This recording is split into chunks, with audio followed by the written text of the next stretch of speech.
We get a lot of questions about the HDI transmission in the Argo and why it's important. It's a new transmission designed and put into the unit about 3 years ago. Here's what's important, and this is about as graphically as I can show it. It's a 2-speed transmission, so it's got both high and low. Now there's big differences between high and low. The first trail over here, turn that I made over here, this was in low gear. And as you can see in low gear, we're back in that skid steer system where we're actually turning right in our own shadow, right on top of ourselves. If you watch, the inside track on that turn was actually turning slightly backwards to facilitate that turn. We use low, especially when we're in water. When it's swimming, the fact that you can stop one side dead and turn makes a big difference. High gear, we go to a different part of the transmission, and in this part of the transmission, now it splits, does a split ratio. So my inside track is going 1/3 the speed of my outside track. It never actually locks up, okay? So we don't skid steer. This is as tight as the machine will turn.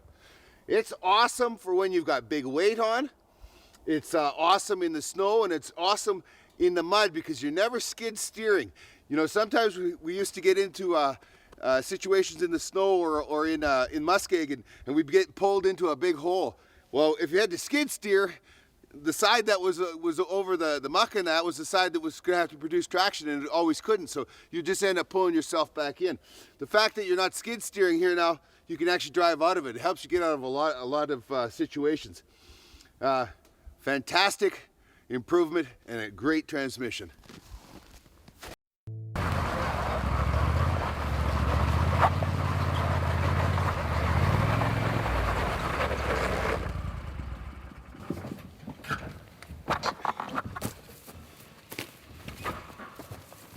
Well, it's coming on evening.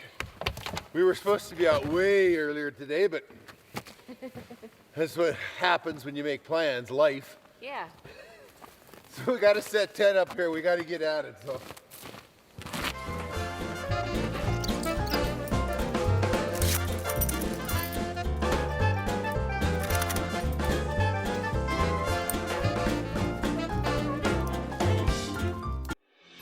Outdoor Quest TV is brought to you by Argo, world's leader in amphibious vehicles.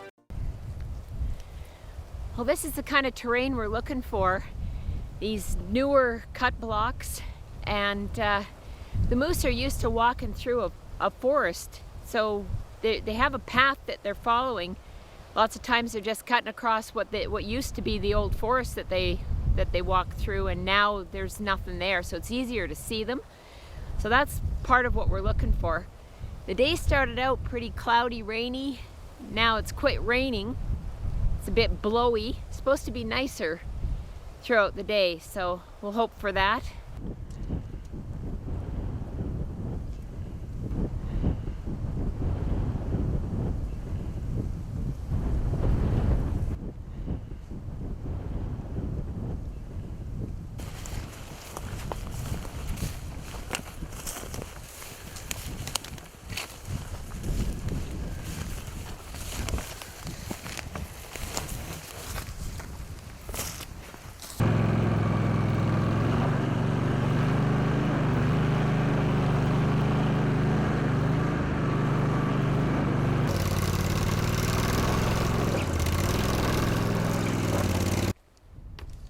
Well, we're gonna have to make a move. We got some moose spotted down this way, just in this cut block here.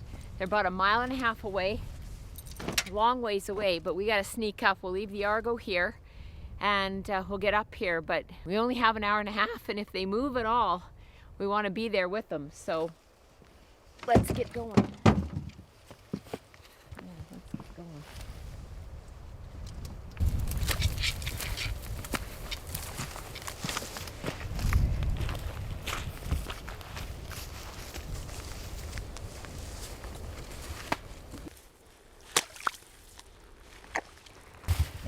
Okay, we're really close. They should be just up over here.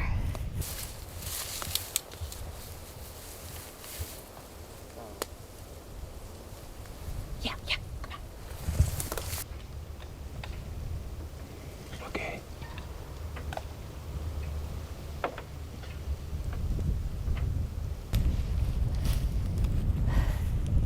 The bull's just in the tree. Jeez, I can see his horns. I'm gonna have to move. What? What did you say? Can you see to shoot him? No.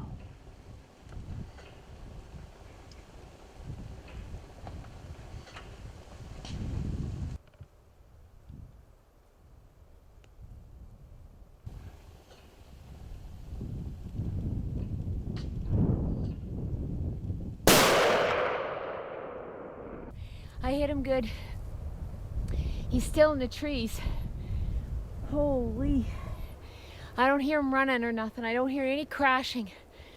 I know I hit him good, but Well, the cow crossed and went the other way, so I know. he didn't follow. Oh, safety on, so let's go.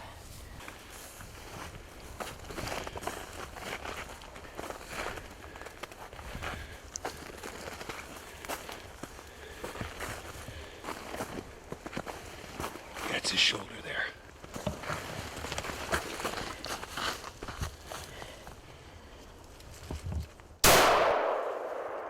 Done.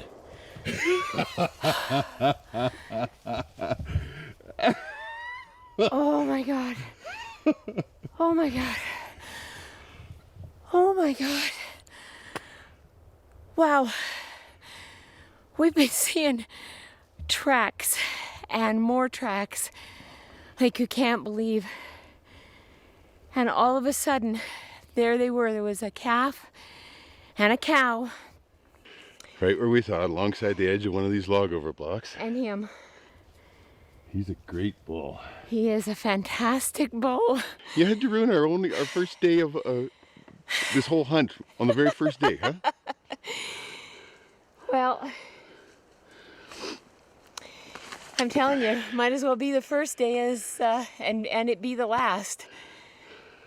Oh man. I know we haven't had a whole lot of chance to enjoy the canvas condo, but so be it.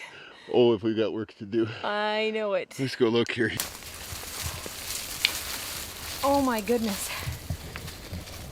Well, there is some thick willows, huh? Holy cow. Now there's a big guy. That is fantastic. 338 in my Rocky Mountain rifle. Wow. It really can put the snooze on a moose. Fantastic. Well, it's just And about we are just about at sunset. I think it is sunset right now. So we got about a half an hour to get them gutted, and then I guess we'll have to figure out what we're doing after that. Whether we get them in the Argo tonight or do it in the morning. Yeah, I think it's probably going to be morning. But we'll get them gutted anyway. Oh, that's awesome. There, he's in there. Here's a tip I'll give you when you're in bear country. We're in a lot of grizzlies around here. We've seen a lot of grizzly tracks in the snow and the mud. We've seen a grizzly this morning as we're coming back to pick him up. So I didn't know whether we were in for action or not. But this is a time when I'm gutting an animal, when I'm loading an animal. This is a time that I really count on my bear spray. A lot of people think that I'm a hunter. I would have my rifle out. Yeah, my rifle's there, no question. But studies have shown time and time again that a lot less chance of getting hurt if you're using a bear spray. And I tell you what, when my hands are covered in blood and, you know, we got our heads down, we're gutting or whatever, I can get this into action a lot quicker and a lot more accurately than I can with blood-covered hands fumbling with my gun. This is made by West Coast Aerosols. This is the Yukon Magnum, and it's a fine Canadian product. Look for it at your local stores.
I know, she shoots the moose and then drives the skid steer to hang it up.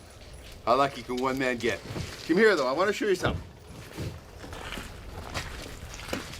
One of the big problems we always had with hauling animals sometimes was that, you know, if there's a lot of blood involved, then all that blood got in the bottom and it became a chore for washing out. Well now, we got this.